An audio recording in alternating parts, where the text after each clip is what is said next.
Bapa di surga, terima kasih untuk saat ini kami boleh berkumpul bersama-sama Tuhan. Di hari yang spesial ini untuk merayakan ulang tahun Gereja Galilea ke-7. Terima kasih untuk kebaikan Tuhan, kasih setia Tuhan, kasih karunia Tuhan yang menyertai kami Tuhan, menyertai gereja ini. Gereja ini gak akan ada tanpa Tuhan. Engkau yang membangun rumahmu Tuhan, dan kami boleh melayani di dalamnya. Bapa, lengkapi sukacita kami di hari spesial ini dengan hadirat Tuhan. Lengkapi sukacita kami Tuhan di hari spesial ini dengan hikmat dari Tuhan melalui kebenaran dan perenungan firman Tuhan. Terima kasih Bapa. Kami mendengar di dalam nama Tuhan Yesus Kristus. Amin. Amin. Halo Galileans, selamat ulang tahun bagi kita semua. 7 tahun sudah usia gereja kita. 7 tahun yang penuh dinamika, penuh berkat Tuhan, penuh pengharapan, tapi juga penuh tantangan. Oh, tentu saja karena 2 kali ulang tahun gereja kita dirayakan di masa pandemi. Tentu bukan satu hal yang mudah, saudara. Karena sudah 1,5 tahun kita beralih ke dalam pelayanan online. Tapi itulah kehidupan, saudara. Terkadang kita melewati masa-masa yang menyenangkan, tapi terkadang juga kita harus menyesuaikan diri di dalam keterbatasan. Sebagai manusia juga begitu, saudara. Kadang-kadang kita mengalami naik, turun, kehidupan. Ada hal-hal yang membuat kita naik, tapi kemudian kita mengalami penurunan. Saudara. Itu hal yang biasa dalam kehidupan. Bahkan kerohanian kita juga mengalami hal yang sama. Nggak peduli betapa rohaninya Anda, seberapa setianya Anda. Mungkin Anda sudah menjadi orang percaya selama puluhan tahun. Mungkin Anda sudah pernah mengalami mujizat yang hebat. Mungkin Anda seorang pendeta, atau hamba Tuhan, atau pelayan Tuhan. Hidup kita bergerak dari satu titik kepada titik yang lain. Dari iman kepada kekhawatiran. Ada masa-masa di mana iman kita kuat. Tapi ada masa-masa di mana iman kita lemah. Dan kita cenderung takut dan khawatir. Kita hidup dalam range yang seperti ini. Di satu momen Anda penuh iman. Lalu di waktu tertentu hati Anda penuh dengan kekhawatiran. Daud pernah mengalaminya. Coba kita baca dalam Mazmur pasal 27 ayat 1. Tuhan Allah adalah terangku dan keselamatanku. Kepada siapakah aku harus takut? Tuhan adalah benteng hidupku, terhadap siapakah aku harus gemetar? Luar biasa saudara. Kata-katanya gagah dan penuh kekuatan. Dia memiliki dan menemukan semua alasan untuk teguh berdiri, berani dan penuh iman. Tapi kalau kita lihat di ayat yang ke-7, dia berkata, Tuhan, dengarlah seruan yang kusampaikan ini, kasihanilah aku dan jawablah aku. Anda bisa mendengar kata-kata yang penuh keputusasaan, teriakan karena merasa sendiri, saudara. Lalu di ayat yang ke-9, firman Tuhan juga berkata, Daud berkata, janganlah menyembunyikan wajahmu kepadaku, janganlah menolak hambamu ini dengan murka. Engkaulah pertolonganku, janganlah membuang aku dan janganlah meninggalkan aku, ya Allah penyelamatku. Manusia seringkali mengalami hal ini, saudara. Berayun dari titik satu kepada titik yang lain. Dari iman kepada ketakutan dan seterusnya, saudara. Elisa juga pernah mengalami demikian, saudara. Ada satu titik di dalam kehidupan Nabi Elisa, saudara. Dia mengadakan mujizat di Gunung Karmel. Berhadapan dengan ratusan iman berhala, saudara. Kemudian di hadapan mereka, api dari sorga turun membakar korban persembahan dari Elisa, saudara. Setelah kemenangan yang besar ini, saudara, beberapa saat kemudian dia terjebak kepada ketakutan dan depresi dan bersembunyi di satu goa karena ancaman seorang Isabel. Masa sekarang pun demikian, saudara ya. Kadang-kadang iman dan ketakutan datang silih berganti dalam hati dan hidup semua manusia. Bukan cuma orang Kristen saja, semua orang, saudara. Karena kita sedang mengalami pandemi ini, berayun-ayun antara iman dan ketakutan. Itulah sebabnya Anda dan saya membutuhkan satu tempat. Satu tempat di mana kita bisa di-charge, di mana kita bisa menemukan fokus hidup kita lagi. Satu tempat di mana kita bisa mendapatkan kekuatan dan menerima pemulihan. Satu tempat dari waktu ke waktu kita bisa kembali ke sana. Kemudian kita membuang jangkar, berteduh di sana. Tema kita di tahun 2021 ini yaitu Meet Me in Galilee. Tema ini diambil dari kata-kata Tuhan Yesus ketika dia bangkit. Matius 28 ayat 10. Maka kata Yesus kepada mereka, jangan takut. Pergi dan katakanlah kepada saudara-saudaraku supaya mereka pergi ke Galilea dan di sanalah mereka akan melihat aku. Latar belakang dari ayat ini yaitu pada waktu beberapa wanita pergi ke kubur Yesus. Saat mereka berjalan ke sana, saudara, mereka diliputi oleh kekhawatiran, oleh ketakutan. Nanti mau ngomong apa kepada penjaga-penjaga di kuburan itu? Nanti siapa yang akan membuka pintu kubur yang terbuat dari batu yang sangat besar?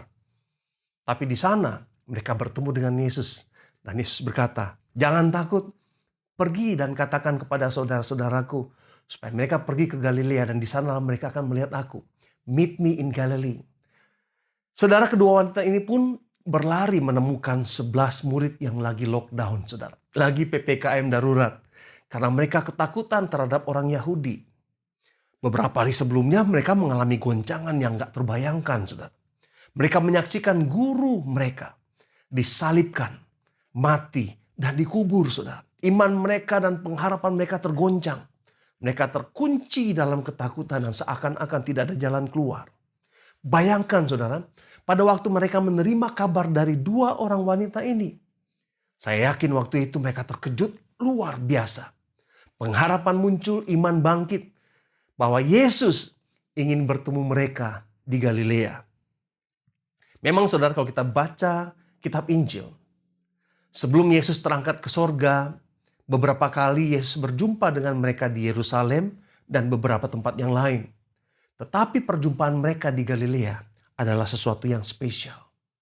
Kenapa spesial? Kenapa Galilea?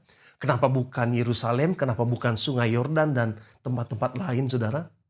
Ada apa antara Yesus, murid-murid, dan Galilea? Saudara, Galilea adalah tempat yang spesial bagi Yesus dan murid-muridnya. Karena di sanalah Yesus memulai pelayanannya. Ketika dia berpuasa 40 hari. Ketika dia mengalahkan pencobaan iblis.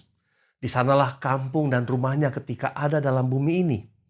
Di sanalah home base pelayanannya. Dalam Alkitab beberapa kali tertulis bahwa pada saat pelayanannya tergoncang, Yesus kembali ke Galilea. Kenapa Galilea? Karena di sana pun mujizat-mujizat hebat terjadi. Air menjadi anggur. Yesus memberi makan 5.000 orang laki-laki. Belum termasuk perempuan dan anak-anak. Beberapa kali Yesus meneduhkan badai yang terjadi di Danau Galilea. Yesus berjalan di atas air. Mengusir legion dari seorang di Gerasa. Membangkitkan orang mati. Menyembuhkan orang sakit. Dan banyak mujizat yang lain yang terjadi. Dan terutama, di sanalah Yesus menemukan dan memanggil murid-muridnya. Ada di antara mereka nelayan-nelayan yang gagal. Diberikan tujuan hidup. Menjadi penjala manusia. Pemungut cukai menjadi rasul. Orang-orang kampung menjadi penjelajah dunia. Di sanalah juga murid-murid bersama-sama dengan ribuan orang mendengar pengajaran-pengajaran yang luar biasa. Yang dikenal dengan khotbah di atas bukit. Itulah yang membuat Galilea berbeda, saudara. Tempat di mana anak-anaknya bertemu Yesus. Dipanggil, dimuridkan, diperlengkapi, diberikan visi, dan diutus. Meet me in Galilee. Berbicara mengenai ajakan Yesus untuk kembali kepadanya. Untuk mendapatkan ketenangan. Tempat jangkar dilempar. Semua orang memiliki Galilea-nya sendiri-sendiri. Memiliki Galilea-nya masing-masing. Tempat di mana mereka bertemu Tuhan pertama kali mungkin. Tempat di mana pengampunan Tuhan mengalir dalam hidup mereka. Tempat di mana iman mereka bertambah dewasa. Galilea pertama saya waktu saya ada di gereja Tokyo. Gereja Indonesia yang ada di kota Tokyo. Ketika orang berdosa itu melangkah masuk ke dalam satu ibadah di gereja. Dan ketika sinar kekudusan Tuhan menembus sanubarinya. Mengekspos hal-hal yang memalukan dan kekotoran yang ada dalam dirinya. Tapi di saat yang bersamaan. Membekapnya dengan kasih, penerimaan, dan pengampunan. Saudara, disitulah saya bertobat. Memohon pengampunan Tuhan. Dan menerima keselamatan. Disitulah saya bertumbuh. Dan disitulah saya diutus. Kepada Anda semua, saya ingin menyampaikan pesan Tuhan ini. Yesus menanti Anda di Galilea. Di mana iman dibaharui di mana ketenangan dan damai sejahtera berlimpah-limpah. Penerimaan dan pengampunan tersedia. Galilea artinya sebenarnya adalah lingkaran. Yesus memanggil murid-muridnya untuk mengingat mereka kembali bahwa perjalanan itu mereka harus kembali lagi kepada Dia. Kembali lagi kepada pertemuan di Galilea. Supaya mereka semangatnya dipulihkan. Dan supaya rohani mereka disegarkan, saudara. Meet me in Galilee adalah tema yang mengingatkan kita bahwa Yesus selalu di sana. Menanti untuk memulihkan.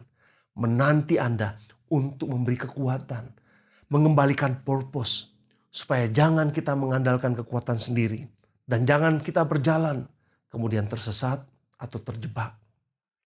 Meet me in Galilee mengingatkan kita bahwa pilihan ada di tangan kita. Dia senantiasa tersedia bagi Anda.